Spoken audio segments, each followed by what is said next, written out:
السلام علیکم۔ آج پیر ہے، مارچ کی 13 تاریخ۔ پاکستان میں سر شام کے 7، بھارت میں 7:30، اور یہاں ہمارے اسٹوڈیو کی گھڑیوں میں وقت کی تبدیلی کے بعد صبح کے 10 بج رہے ہیں۔ وائس آف امریکہ واشنگٹن کی اردو سروس سے میں ہوں خالد حمید، خبروں کے ایک بلیٹن کے ساتھ۔ پاکستان کے سابق سفارتکاروں اور خارجہ پالیسی کے تجزیہ کاروں نے چین کی ثالثی میں سعودی ایران مصالحتی معاہدے کو انتہائی اہم پیش رفت قرار دیتے ہوئے اسے نہ صرف مشرق وسطیٰ کی سیاست بلکہ اس کے پاکستان پر بھی وسیع اثرات مرتب ہونے کی پیش گوئی کی ہے۔ تاریخی طور پر پاکستان کے سعودی عرب اور اس کے قریبی پڑوسی ایران کے ساتھ دونوں کے ساتھ قریبی تعلقات تھے، لیکن ماضی میں دونوں ممالک کی دشمنی نے بھی پاکستان کے لیے خارجہ پالیسی کو چیلنج کیا تھا۔ پاکستان میں کئی سالوں سے توشہ خانے سے تحائف لینے کے معاملے پر بحث کے بعد اب پاکستان کی حکومت نے باضابطہ طور پر گزشتہ 21 سال کا ریکارڈ جاری کر دیا ہے، جس کے مطابق تحائف وصول کرنے والوں میں سابق صدور، سابق وزرائے اعظم، وفاقی وزراء اور سرکاری افسران کے نام شامل ہیں۔ توشہ خانے کے ریکارڈ کے مطابق سابق صدر جنرل ریٹائرڈ پرویز مشرف، سابق وزرائے اعظم شوکت عزیز، یوسف رضا گیلانی، نواز شریف، راجہ پرویز اشرف اور عمران خان سمیت دیگر کے نام شامل ہیں، جبکہ موجودہ وزیر اعظم شہباز شریف اور صدر عارف علوی کا توشہ خانہ ریکارڈ بھی اپلوڈ کیا گیا ہے۔ ریکارڈ کے مطابق سابق صدر آصف زرداری کو 181، نواز شریف کو 55، شاہد خاقان عباسی کو 27، عمران خان کو 112 اور پرویز مشرف کو 126 تحائف ملے۔ اسلام آباد ہائی کورٹ نے نور مقدم کیس میں مرکزی ملزم ظاہر جعفر کی سزائے موت کا حکم برقرار رکھتے ہوئے زیادتی کے الزام میں سیشن کورٹ کی طرف سے دی جانے والی عمر قید کی سزا کو موت کی سزا میں تبدیل کر دیا ہے۔ اسلام آباد ہائی کورٹ میں 2 رکنی بینچ نے نور مقدم کیس سزا کے خلاف اپیلوں پر فیصلہ سنا دیا۔ چیف جسٹس ہائی کورٹ کی سربراہی میں 2 رکنی بینچ کے فیصلے میں اسلام آباد ہائی کورٹ نے ظاہر جعفر کی سزا کا حکم برقرار رکھنے کا حکم دیا اور 2 شریک مجرمان کی سزا کے خلاف اپیلیں بھی مسترد کر دیں۔ عدالت عالیہ کے سیشن عدالت کا فیصلہ برقرار رکھا عدالت عالیہ نے سیشن عدالت کا فیصلہ برقرار رکھا اور ظاہر جعفر کو زیادتی مقدمے میں سزائے موت کا حکم دیا۔ اسلام آباد کی ایک عدالت نے توشہ خانہ کیس میں سابق وزیر اعظم عمران خان کے ناقابل ضمانت وارنٹ گرفتاری بحال کر دیے ہیں، جبکہ خاتون جج کو دھمکی دینے کے دوسرے کیس میں عدالت نے ان کے وارنٹ گرفتاری جاری کر دیے ہیں۔ اسلام آباد سے وائس آف امریکہ کے نمائندے عاصم علی رانا کے مطابق ایڈیشنل سیشن جج ظفر اقبال نے پیر کو توشہ خانہ کیس کی سماعت کرتے ہوئے عمران خان کی حاضری سے استثناء کی درخواست خارج کر دی۔ عدالت نے عمران خان کے ناقابل ضمانت وارنٹ گرفتاری پر عمل درآمد کی ہدایت کرتے ہوئے انہیں 18 مارچ کو پیش کرنے کا حکم دیا ہے۔ افغانستان میں بارودی سرنگوں کو ناکارہ بنانے والی ایک NGO کے ایک اہلکار کا کہنا ہے کہ گزشتہ 2 سالوں میں 15,000 افغان ڈی مائنرز میں سے نصف نے فنڈز کی کمی کی وجہ سے ملازمتیں کھو دی ہیں۔ کمپنی کے ڈائریکٹر شہاب حکیمی نے وائس آف امریکہ کو بتایا کہ اس وقت صرف امریکی حکومت افغانستان کے مائننگ پروگرام کو فنڈز فراہم کر رہی ہے۔ اگست سن 2021 سے پہلے ہلاکتوں کی اوسط تعداد ہر ماہ تقریباً 160 تھی۔ اگست سن 2021 کے بعد سے ہلاکتوں کی رپورٹنگ میں خلل پڑا ہے اور سن 2022 کے دوران صرف 188 نئی ہلاکتیں رپورٹ ہوئی ہیں، جبکہ پچھلے سال کے لیے یہ تعداد 1144 تھی۔ بھارت کی اعلیٰ تحقیقاتی agency central bureau of investigation اور انسداد منی لانڈرنگ کے ادارے انفورسمنٹ ڈائریکٹوریٹ نے حالیہ دنوں میں حزب اختلاف کے رہنماؤں کے خلاف بدعنوانی کے الزامات کی جانچ تیز کر دی ہے۔ بدعنوانی کے الزام میں دہلی کے نائب وزیر اعلیٰ منیش سسودیا کی گرفتاری کے بعد حزب اختلاف کے متعدد رہنماؤں سے مختلف معاملات میں پوچھ گچھ کی جا رہی ہے۔ ان کے علاوہ ایسے متعدد تجارت پیشہ افراد کے خلاف بھی جانچ کی جا رہی ہے جن کے بارے میں شبہ ہے کہ وہ حزب اختلاف کی جماعتوں کی مالی معاونت کرتے ہیں۔ حزب اختلاف کی 8 جماعتوں نے وزیر اعظم نریندر مودی کے نام ایک مکتوب میں الزام عائد کیا ہے کہ حکومت اپنے اقتدار کا غلط فائدہ اٹھاتے ہوئے ای ڈی اور سی بی آئی کا استعمال کر رہی ہے اور اپوزیشن رہنماؤں کو ہدف بنا رہی ہے تاکہ انتخابات میں فائدہ اٹھایا جا سکے۔ حکومت اور بی جے پی ان الزامات کی تردید کرتی ہے۔ ان کے مطابق مرکزی ایجنسیاں آزادی سے اپنا کام کر رہی ہیں اور جن پر بدعنوانی کے الزامات ہیں ان کی جانچ کر رہی ہیں۔ ان پر حکومت کا کوئی دباؤ نہیں ہے۔ بھارتی ایئر لائن انڈیگو کے مسافر طیارے نے کراچی ایئرپورٹ پر اتوار اور پیر کے درمیانی شب ہنگامی لینڈنگ کی، جس کے بعد مسافر طیارے کو رات کو ہی اپنی منزل کی جانب روانہ کر دیا گیا۔ سول ایویشن حکام کے مطابق ایئر انڈیگو کا جہاز دہلی سے دوحہ جا رہا تھا کہ پائلٹ نے طیارے میں سوار بیمار مسافر کی حالت بگڑنے پر جہاز کو کراچی کی طرف موڑنے کی درخواست کی۔ اس سے قبل جولائی سن 2022 میں شارجہ سے حیدرآباد دکن آنے والے بھارتی طیارے نے تکنیکی خرابی کے باعث کراچی ایئرپورٹ پر لینڈنگ کی تھی۔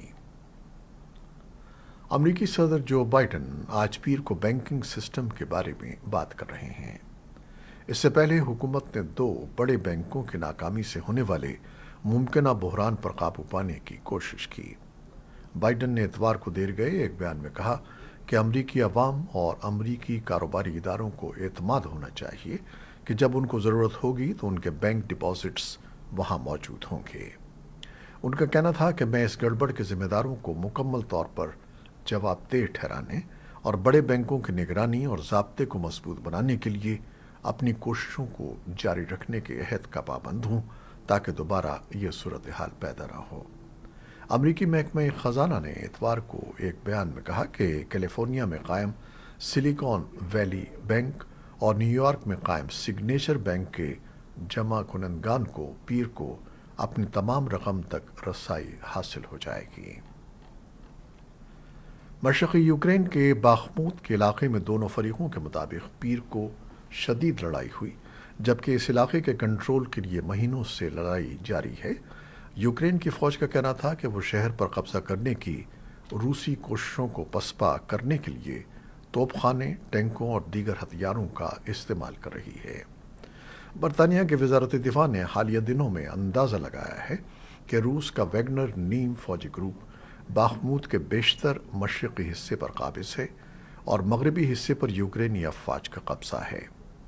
ویگنر کے بانی یوگینی پریگوزن نے صورتحال کو انتہائی دشوار قرار دیا کیونکہ ان کی افواج کے شہر کے مرکز کے قریب آنے کے ساتھ ہی لڑائی مزید مشکل ہوتی جا رہی ہے۔ روس نے دونباس کے علاقے پر قبضہ کرنے کے اپنے وسیع مقصد کے ایک اہم حصے کے طور پر باخموت کو نشانہ بنایا ہے۔ یوکرین کے صدر ولادیمیر زیلنسکی نے باخموت کے دفاع کا عزم ظاہر کیا ہے، جبکہ کچھ اتحادیوں بشمول امریکی وزیر دفاع لائیڈ آسٹن اور نیٹو کے سیکرٹری جنرل یانس اسٹالٹنبرگ نے خبردار کیا ہے کہ یوکرین کی شکست تنازع میں اہم موڑ نہیں بنے گی۔ سعودی ولی عہد محمد بن سلمان نے اتوار کو نئی قومی ایئر لائن ریاض ایئر شروع کرنے کا اعلان کیا ہے۔ سعودی عرب کی سرکاری نیوز ایجنسی سعودی پریس ایجنسی کے مطابق یہ ایئر لائن سعودی عرب کو دنیا کے لیے گیٹ وے اور نقل و حمل، تجارت اور سیاحت کے لیے عالمی مقام بنانے کے قابل بنانا چاہتی ہے۔ سعودی عرب کے خود مختار پبلک انویسٹمنٹ فنڈ کے جاری کردہ بیان کے مطابق ایئر لائن کے بورڈ آف گورنرز کی سربراہی پی آئی ایف کے گورنر یاسر بن عثمان الرامیان کریں گے، جبکہ ٹونی ڈگلس کو اس کا سی ای او مقرر کیا گیا ہے۔ ریاض ایئر لائن کا مرکزی دفتر سعودی عرب کے دارالحکومت ریاض میں ہوگا۔ صدر شی جن پنگ نے کہا ہے کہ چین کو عالمی امور کے انتظام میں بڑا کردار ادا کرنا چاہیے۔ شی نے پیر کو قانون ساز اجلاس کے بعد یہ بیان دیا۔ انہوں نے کہا کہ یہ عالمی امن اور ترقی میں مثبت توانائی کا اضافہ کرے گا اور ہمارے ملک کی ترقی کے لیے ایک سازگار بین الاقوامی ماحول پیدا کرے گا۔ اس سے پہلے بیجنگ نے ایک سفارتی انقلاب برپا کر دیا جب اس نے مذاکرات کے ذریعے سعودی عرب اور ایران کے درمیان سفارتی تعلقات کو دوبارہ بحال کرنے کا معاہدہ کروا دیا۔ چینی صدر شی جن پنگ اپنے ہم منصب ولادیمیر پوٹن سے ملاقات کے لیے اگلے ہفتے روس کے دورے کا منصوبہ بنا رہے ہیں۔ یہ دورہ ایک ایسے وقت میں ہو رہا ہے جب چین یوکرین میں امن کے لیے ثالثی کی پیشکش کر رہا ہے۔ چین کی اس کوشش کو مغرب کی جانب سے شکوک و شبہات کا سامنا ہے کیونکہ روس کے لیے چین کی سفارتی حمایت موجود ہے۔ چین کی وزارت خارجہ اور کریملن کی جانب سے اس خبر پر فوری طور پر کوئی تبصرہ سامنے نہیں آیا ہے۔ امریکی حکام نے سینکڑوں پناہ گزینوں کو میکسیکو سے امریکہ میں داخل ہونے سے روک دیا ہے۔ یہ پناہ گزین ہوم سیکیورٹی ڈپارٹمنٹ کی ایک ایپ کے ذریعے سیاسی پناہ لینے کے لیے امریکہ میں داخل ہونا چاہتے تھے۔ یہ ایپ پناہ حاصل کرنے کی درخواستوں پر دستاویزی کارروائی تیز کرنے کے لیے بنائی گئی تھی۔ تاہم پناہ گزینوں کا کہنا ہے کہ ایپ میں مسائل کی وجہ سے ان کی درخواستوں میں کارروائی میں تاخیر ہو رہی ہے۔ عالمی تنازعات پر نظر رکھنے والے ایک تھنک ٹینک کے مطابق یورپی ممالک کی اسلحے کی خریداری میں 47% اضافہ ہوا ہے۔ Stock home international peace research انسٹی ٹیوٹ اسپرے کا کہنا ہے کہ عالمی سطح پر ہتھیاروں کی خرید و فروخت میں کمی کے باوجود یوکرین جنگ کے باعث یورپ میں ہتھیاروں کی درآمدات بڑھی ہیں۔ رپورٹ کے مطابق مغربی ممالک کے دفاعی اتحاد نیٹو کی اسلحہ خریداری میں 65% اضافہ ہوا ہے۔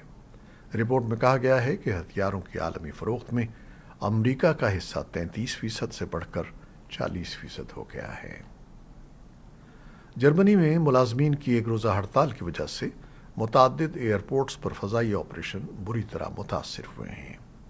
ورکرز یونین نے تنخواہوں میں 10.5% اضافے کا مطالبہ کیا تھا۔ البتہ متعدد کمپنیوں نے 2 مراحل میں 5% اضافے کی پیشکش کی ہے۔ اس ہڑتال کے نتیجے میں 4 شہروں کے ایئرپورٹس کی سینکڑوں پروازیں منسوخ ہو گئی ہیں۔ Hollywood film Everything Everywhere All at Once بہترین فلم کا آسکر جیتنے میں کامیاب ہو گئی ہے، جبکہ یہ فلم دیگر 7 بڑے ایوارڈز بھی اپنے نام کر کے سب سے نمایاں رہی ہے۔ امریکہ کے شہر لاس اینجلس کے ڈالبی تھیٹر میں اتوار کی شب آسکرز کی رنگا رنگ تقریب منعقد ہوئی، جس میں ہالی ووڈ کے اداکاروں، ہدایت کاروں اور دیگر نامور شخصیات نے شرکت کر کے تقریب کی رونقیں بڑھائیں۔ دوسرے number per German film all quite on the western front رہی، جس کے حصے میں 4 ایوارڈز آئے۔ اکیڈمی ایوارڈز کی تقریب میں پاکستان کی کوئی فلم نامزد نہیں ہوئی، البتہ نوبل انعام یافتہ ملالہ یوسفزئی نے اپنے شوہر کے ساتھ تقریب میں شرکت کی۔ افغانستان کے خلاف 3 T20 میچوں میں مشتمل سیریز کے لیے پاکستان نے 15 رکنی اسکواڈ کا اعلان کر دیا ہے۔ البتہ اس اسکواڈ کا حصہ نہ ہی بابر اعظم ہوں گے، نہ ہی محمد رضوان، جبکہ شاہین شاہ آفریدی کو بھی سیریز کے دوران آرام کی غرض سے باہر بٹھایا گیا ہے۔ پی سی بی کی مینجمنٹ کمیٹی کے سربراہ نجم سیٹھی نے لاہور میں میڈیا سے گفتگو کرتے ہوئے کہا کہ ورک لوڈ مینجمنٹ کی خاطر سینئر کھلاڑیوں کو آرام کا مشورہ دیا گیا ہے اور اس میں ان تمام کھلاڑیوں کی مرضی شامل ہے۔ پاکستان اور افغانستان کے درمیان 3 میچوں کی T20 انٹرنیشنل سیریز 24 سے 27 مارچ کو شارجہ میں کھیلی جائے گی۔ ٹیم کی قیادت بابر اعظم کے ساتھ نائب کپتان رہنے والے شاداب خان کریں گے، جبکہ محمد حارث اور اعظم خان سیریز میں وکٹ کیپر کے فرائض انجام دیں گے۔ یہ تھیں وہ خبریں جو فیس بک لائیو پر ہم نے آپ کے لیے پیش کیں۔ ہماری ویب سائٹ، یوٹیوب اور پوڈ کاسٹ پر یہ بلیٹن آپ کے لیے پوسٹ کر دیا جاتا ہے۔ آپ ہمارے بلیٹن کو شیئر کرتے ہیں اور اپنے کمنٹس میں اپنی محبتوں اور دعاؤں کا اظہار کرتے ہیں، جس کے لیے ہم آپ کے بے حد ممنون ہیں۔ اپنی ان کاوشوں کو جاری رکھیے گا۔ کیمرامین فواد الیاس کے ساتھ نیوز ایڈیٹر بہجت جیلانی اور خالد حمید کو اب اجازت دیجیے گا۔ اللہ حافظ۔